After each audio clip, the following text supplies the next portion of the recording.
Nous accueillons maintenant Philippe Mitayer, qui est directeur général de French Tech, l'initiative nationale qui soutient l'innovation et les startups françaises. Bonjour Philippe, bienvenue.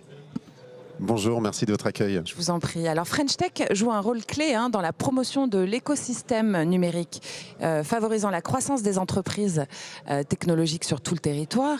À travers un réseau dynamique, elle accompagne les entrepreneurs dans leurs défis d'innovation et d'exportation aussi. On va évoquer avec vous d'ailleurs, Philippe, les grandes priorités actuelles et les perspectives pour l'écosystème français. Commençons par ça. Quelles sont vos grandes priorités ? Tout d'abord, le mot innovation et exportation, ces deux mots sont essentiels pour bien comprendre le rôle de la French Tech et surtout bien comprendre que l'innovation n'est pas que technologique ou numérique. Ouais. Aujourd'hui, on a plusieurs types d'innovation et il est toujours très important de les rappeler et ça permettra d'expliquer en quoi c'est si important d'innover. Alors, allez-y. Le premier point, évidemment, il y a de l'innovation technologique, numérique. On a tout un tas de mots-clés dont on entend parler de nombreuses fois, comme celui de l'intelligence artificielle, mais il ne faut surtout pas se limiter à ces technologies. Il y a différentes formes d'innovation, comme l'innovation de procédés, la manière dont on va fabriquer, la manière dont on va valoriser des déchets. Et ça, déjà, ça montre en fait aussi des enjeux qui sont très importants par rapport aux défis environnementaux, climatiques, de gestion des déchets. C'est concret. On a de l'innovation d'usage. Aujourd'hui, on a un outil tous en poche qui est ce smartphone. Les usages ont changé, sont bouleversés rapidement. Donc comment on fait en tant que citoyen, comment on fait en tant qu'entrepreneur, comment on fait en tant que maire? Il y a des vraies questions qui se posent. Autre élément, c'est l'innovation de modèles d'affaires. Aujourd'hui, il y a des manières de générer du chiffre d'affaires pour des entreprises qui ne sont plus seulement que de vendre directement en B2B ou en B2C. Il y a d'autres manières de faire. Par exemple, l'économie du don. On a une start-up qui s'appelle HelloAsso, qui a développé une plateforme qui gère... On connaît tous a priori maintenant. On connaît tous 400 000 associations. C'est énorme. C'est une start-up qui a été créée à quelques kilomètres d'ici, à Bordeaux, et qui permet tout simplement de proposer des outils à tout type d'associations. De faire des levées de fonds, de faire des dons, de faire, etc. De gérer le système de paiement pour les adhérents qui veulent rejoindre cette association. C'est très utile. Et en fait, c'est une innovation de modèle d'affaires. Ça allège aussi le travail de ces associations qui peuvent être plus concrètement sur le terrain, quoi. Tout à fait. Ça allège, c'est utile. Et en plus, si on se passe d'un point de vue entrepreneurial, quel est le modèle économique d'HelloAsso? Il n'y a pas de commissionnement. Il n'y a pas de commissionnement. C'est simplement demander à chaque adhérent s'il souhaite donner quelques euros supplémentaires au moment où il verse sa cotisation pour son association sportive ou des chèques ou culturels. Et donc, de ce fait, c'est un nouveau modèle d'affaires. Et donc ça, c'est des choses qu'on veut détecter, encourager, encore plus quand il y a un retour positif sur le bien commun. Et une dernière forme d'innovation, c'est l'innovation sociale. Faire en sorte qu'il y ait un impact sociétal et social le plus fort possible. Donc, on va utiliser certainement des outils numériques et technologiques, mais pas que pour parler que de tech ou que de numérique. L'idée, c'est d'embrasser tous ces sujets, tous ces secteurs d'activité, et notre rôle à la French Tech aujourd'hui, c'est de faire en sorte qu'on puisse fédérer toutes ces entreprises. Et aujourd'hui, on fédère 2000 entreprises sur le territoire qui représentent 32 000 emplois hors grand compte. Et l'idée, c'est vraiment de créer cette dynamique d'innovation, forcément de création d'emplois sur le territoire et d'exportation.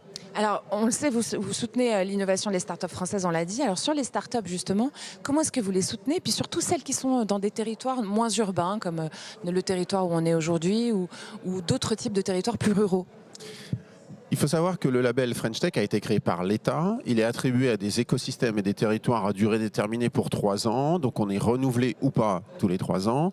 Et de ce fait, notre rôle, c'est de créer une dynamique locale, territoriale. Bien sûr, on est basé à Bordeaux, mais l'idée, c'est de travailler aussi avec tous les territoires. C'est pas de créer de fracture, c'est un label national.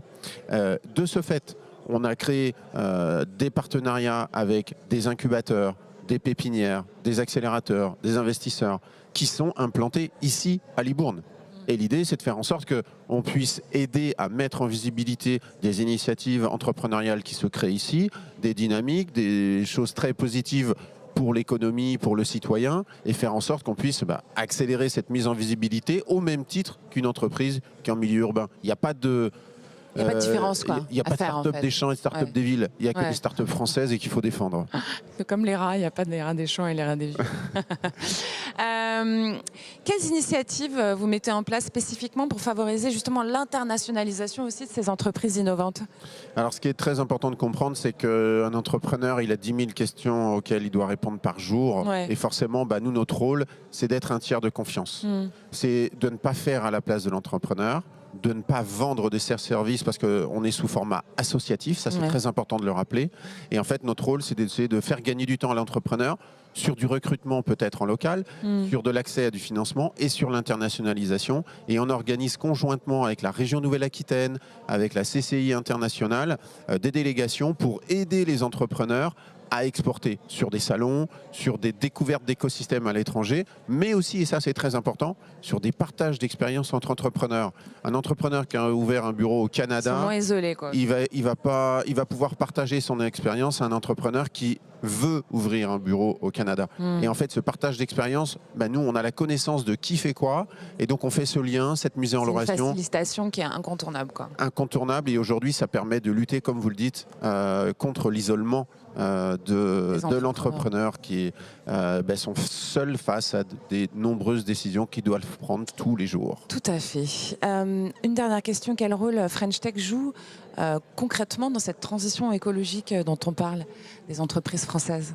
Je vous donne un exemple très concret. Aujourd'hui, on a créé en région Nouvelle-Aquitaine, avec tous les acteurs, un programme qui s'appelle Impact ENA 20. ENA comme Nouvelle-Aquitaine et 20, on valorise, on met en visibilité 20 startups de tout le territoire néo-aquitain qui font preuve de création d'emplois sur le territoire, qui font preuve de croissance, développement économique et qui font preuve d'impact sociétal ou environnemental. Parce qu'en fait, il faut jouer sur ces trois composantes. On doit absolument travailler sur le développement économique et la croissance, mais en même temps sur l'accélération des transitions. Ça ne doit pas se faire l'un au détriment de l'autre. Et donc on réinterroge avec ces entreprises la manière dont ils construisent leur business plan, la manière dont ils construisent leurs produits ou leurs services, la manière de se projeter aussi peut-être dans 5 ans, dans 10 ans face à des bouleversements de matières premières, d'environnement, de clients. Et ça, c'est très important pour nous de les interroger, non pas en mode investisseur ou financeur ou en mode client, mais en mode bienveillant, mais exigeant face aux enjeux qui sont les nôtres aujourd'hui. Merci beaucoup Philippe Métayer pour ces informations très précieuses. Je rappelle que vous êtes directeur général de French Tech, l'initiative nationale qui soutient l'innovation et les startups françaises. Merci à vous.